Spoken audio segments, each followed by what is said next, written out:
that from Materla right now. Big uppercut! There's the uppercut! It's enough! Michael Materla has done it! That punch came right up from the berserker! Out went Palhares! Boom, boom! Inilah kekalahan mengenaskan dari seorang petarung tanpa belas kasihan atau psikopat itu. Melihat Raja Tega itu kalah KO, jelas semua orang sangat senang melihatnya. Решать вопрос ударкой. Вот о чем я и говорил. Это слабая сторона Русимара Пальяреса. Bagaimana tidak, pasalnya petarung yang satu ini sungguh sangat kejam. Dan sudah beberapa kali ia memensiunkan lawannya. Tidak hanya satu petarung, bahkan sudah banyak petarung dibuat pensiun olehnya. Karena setiap orang yang melawannya rata-rata dibuat cedera parah. Bahkan ada yang sampai patah. Dan buat kalian yang pengen tahu sekejam apa petarung ini, untuk video selengkapnya ada di bawah deskripsi.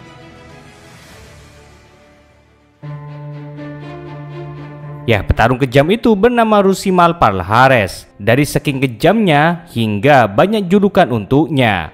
Ada yang menyebut sebagai sang pencabut ajal, manusia tanpa belas kasihan, Raja Tega. Bahkan ada yang bilang dia adalah petarung psikopat. Karena benar adanya Palhares memiliki kelainan mental, lebih tepatnya yakni psikopat. Hal itu dibuktikan oleh Presiden Promotor WSOF, di mana Palhares setiap laganya tak mau berhenti mengunci lawannya meski wasit sudah melerainya. Bahkan UFC juga mengeluarkan Palhares ini karena salah satu faktornya dibuat pensiun olehnya. He does here. See, he grabs a hold of it. Mike Pierce is fucked. He's tapping. He's still holding.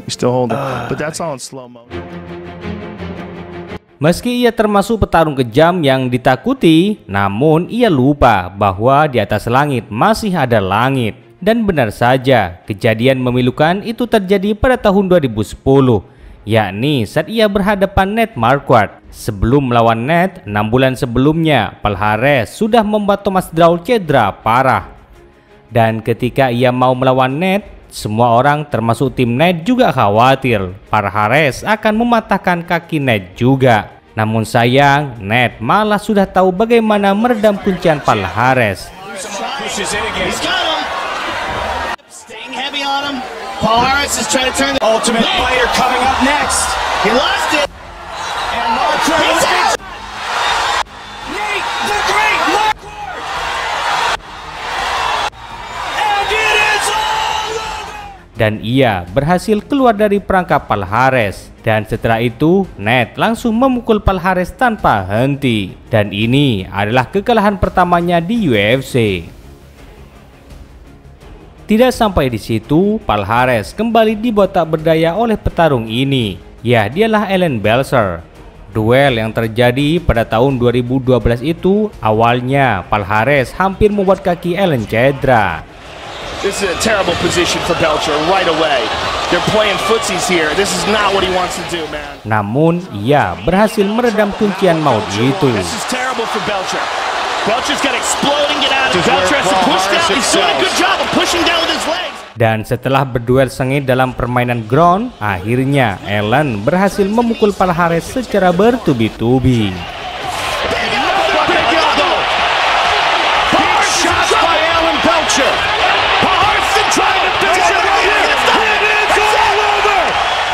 Dan ini adalah kekalahan keduanya di UFC. Sudah jatuh malah ditimpa tangga. Setelah kekalahan ini, Palhares malah kembali merasakan kekalahan lagi, yakni saat ia melawan Hector Lombard. Lebih parahnya, Palhares sampai terluka di pelipis matanya.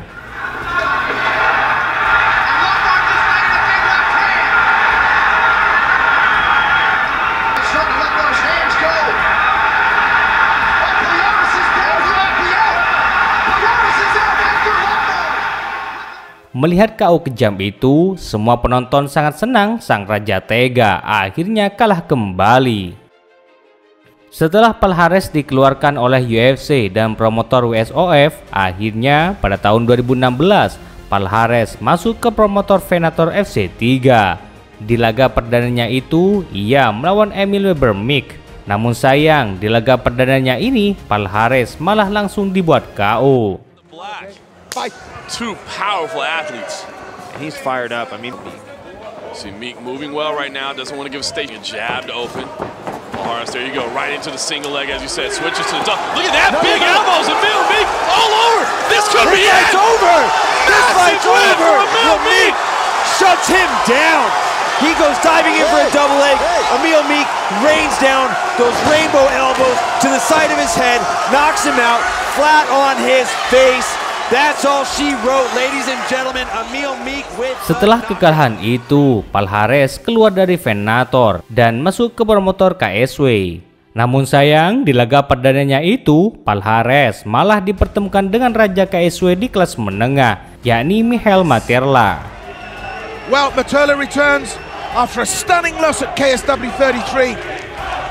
But tonight, it's on the line. Palhares has a reign of... Dan benar saja, di awal debutnya di KSW, Palhares malah kembali ditundukkan. So what's going to happen is... Palhares looking to invert there and go for a leg, and immediately out of there. And that's a great technique for a number of reasons, not the least of which is being unable to check. A lot of respect being... though, and you're seeing that from Materla right now. Big uppercut! There's the uppercut! It's a knockdown! Michael Materla has done it! Pukulan uppercut itu membuatnya sulit untuk bangkit. Palhares! Boom, boom! Palhares hit the room! Bye-bye Pepsi Cola! It's all over! Dari kekalahan inilah, kekejaman sang psikopat sudah mulai pudar. Bahkan setelah itu, Palhares banyak mengalami kekalahan.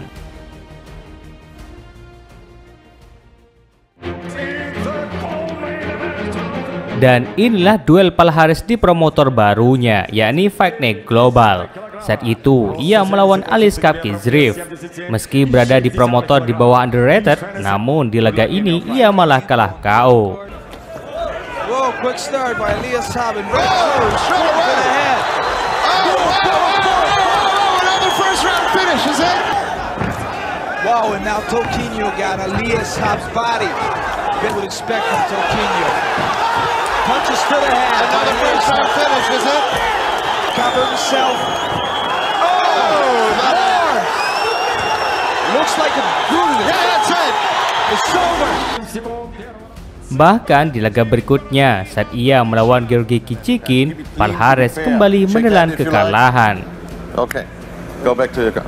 Кстати, с 19 побед у Русимара Пальяреса, кстати, на 13 сантиметров выше.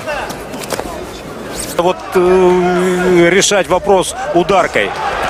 Вот о чем я и говорил. Это слабая сторона Русимара Пальяреса. Termasuk saat ia melawan Ibrahim Magomedov ini, Palhares tak mampu lagi memperlihatkan kekejamannya.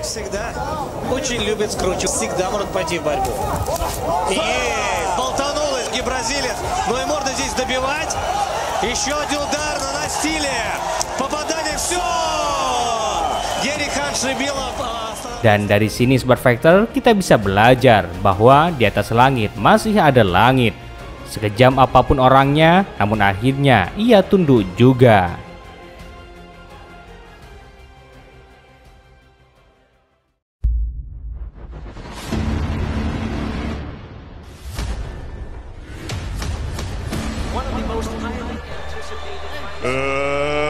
Let's get her!